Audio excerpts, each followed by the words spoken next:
As they were getting ready for bed after the children had been put to bed, Senior said to her husband, "Honey, I think it is time to take the children home for a few weeks. What do you think?" "Oh." Kenawova sighed and said, "That is a thought. This homework exercise with Shaka has really made me think. Our kids may not know about their ancestorial culture if we are not careful." Senior said, "Let's work towards it for next summer school holiday," Kenawova suggested. This made Senior so happy she thanked her husband. For a few weeks, the couple worked towards the purchasing of flight tickets for all four of them. One evening during dinner, as the family sat at their dinner table, the parents seemed mischievously pleased with a sneaky smile on their faces. Senior, though, was a little conflicted as the children usually had summer camp programs during the summer. And Samanya, especially, had enjoyed the last few years. Samanya was a very simple, yet enigmatic child. She just needed to be informed and included in plans, and her parents knew this. She never asked for much and was very easy for her parents to please. As they were about to finish their dinner, "We have something to tell you too," Senior said. "Let me guess, Mama." Shaka said excitingly, "Granny and Grandkekek are coming to visit us." Kekek is Mende for father. Grandkekek is what the children call their paternal grandpa. Samanya looks across the table from one parent to another, wide-eyed. "Are they?" she asked. Her mother smiled and shook her head. "Oh, are they not?" Shaka said disapprovingly. "So, what is it then?" Samanya asked. "Calm down, you two. I will let your papa tell you," Senior said. Samanya, still wide-eyed, immediately turns to her father, with a questioning expression on her face. She has always been a person of few words. "Tell us, Papa, tell us," Shaka said. Shaka always has enough energy for himself and his sister. He is a curious boy who is always excited and expressive. "We are going to Sierra Leone," guys, Kenawova announces, in anticipation of the children jumping for joy. At least Shaka did not disappoint his dad. He jumped off his seat and shouted yes. "I miss them." Senior and Kenawova noticed their daughter was quiet and seemed displeased. "Is everything okay, my girl?" Senior asked her daughter, "Do you not want to go?" "When are we going to Sierra Leone?" Samanya asked. "We have planned for summer," Senior answered. "Mama, I have plans with Caitlin this coming summer," Samanya said. Her parents looked at each other and then at her. "Samanya, don't you think something different this time would be good?" Kenawova said, "You have not seen your grandparents in a while." Samanya was quiet again. "Can yours and Caitlin's plans be moved forward?" "We are leaving the day after school closes," Senior said. "I guess we can," Samanya agreed. "We will have such a wonderful time," Senior encouraged her daughter. "I cannot wait to go to the farm with Mother," Shaka said. "Right, Papa?" "Yes, buddy, I am sure Mother would like that," Kenawova said. "Papa, can Mother or Grandkekek teach me archery?" Samanya asked. Kenawova looked at his wife across the dining table and she smiled. They were pleased that their daughter had started showing interest in going home to Sierra Leone. The children had not been to Africa before. "I know your mother and Grandkeke can, but what if we ask one of the actual archers in the village to teach you?" Kenawova said, "We could get you your own bow and arrow and all the necessary tools." "They make them there?" "Really?" Samanya asked, sounding so very keen. "That would be so cool, Papa." They were all happy and everyone made an effort to clean up after dinner. They said their prayers and went to bed. Tomorrow is another busy day. From that evening onwards, every conversation was around the trip to Sierra Leone, and there was more joy and excitement in the family. Samania told her friend Caitlin about their plan to go to Sierra Leone, and her friend thought it was the greatest adventure. Caitlin was happy for her friend. Caitlin also told Samania that her parents were planning for them to take a trip to Europe that same summer. The two young girls beamed with excitement the rest of the day. That evening, as the family shared stories of their day, "Mama, guess what?" Samania said. "Caitlin thinks it's so cool that I am going home to Africa. She too might be going to Europe with her parents. They are planning it." "Oh, wow. Really?" Senia replied. "You girls will have lots of stories to tell each other at the end of it all." "Yes, Mama," Samania said, nodding. The day to travel came. The family departed on one of the early morning flights. 28 hours and 2 transit countries later, the family were in Freetown, where they spent the night at the house they had in the city and went to the village the following evening. The entire family were waiting to receive them. They lodged at Kenawova's family home, which was just next door. Both families were well off financially and their yards were huge. Kenawova and Senia's parents were friends, Paul Joseph Kpana and Paul Hindalo Kano, mainly their fathers, who then introduced their respective wives to each other. Kenawova was the son of Paul Joseph Kpana and Mami Ola Yewoma Kpana, whose maiden name is Johnson. Mami Ola is a half Creole, half Mende lady.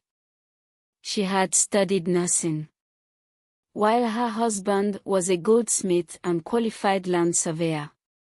Paul Hindalo was a farmer and his wife Yekema a traditional midwife.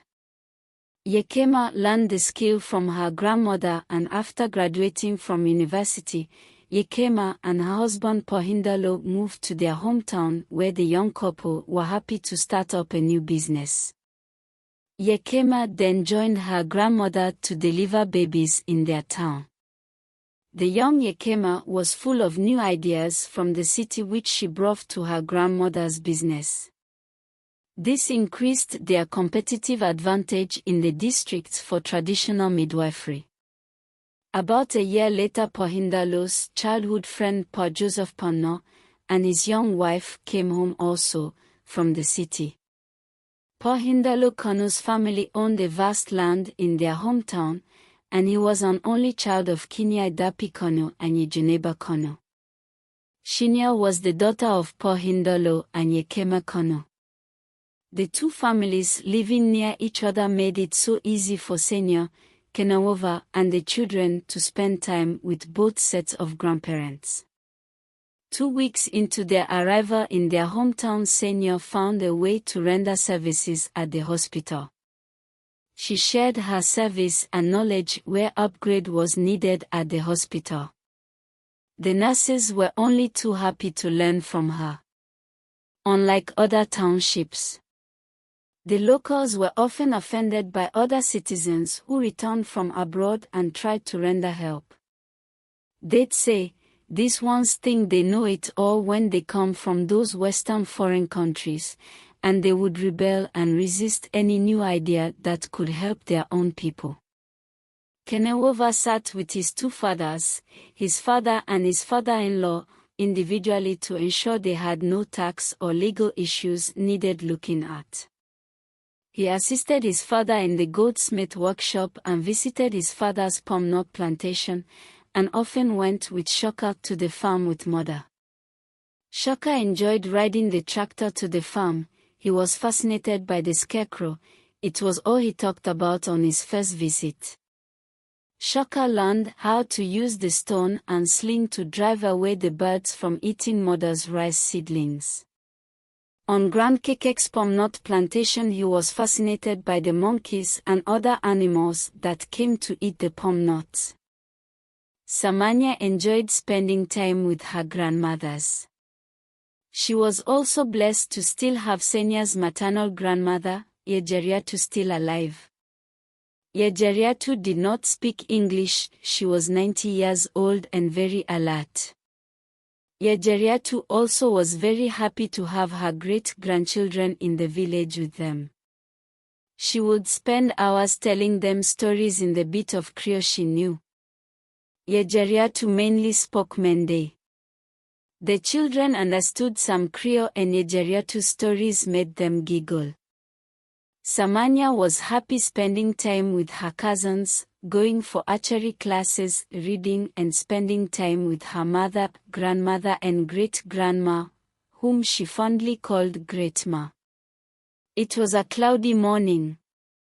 A heavy storm seemed to be brewing, but Shaka was still eager to go to the farm with his mother.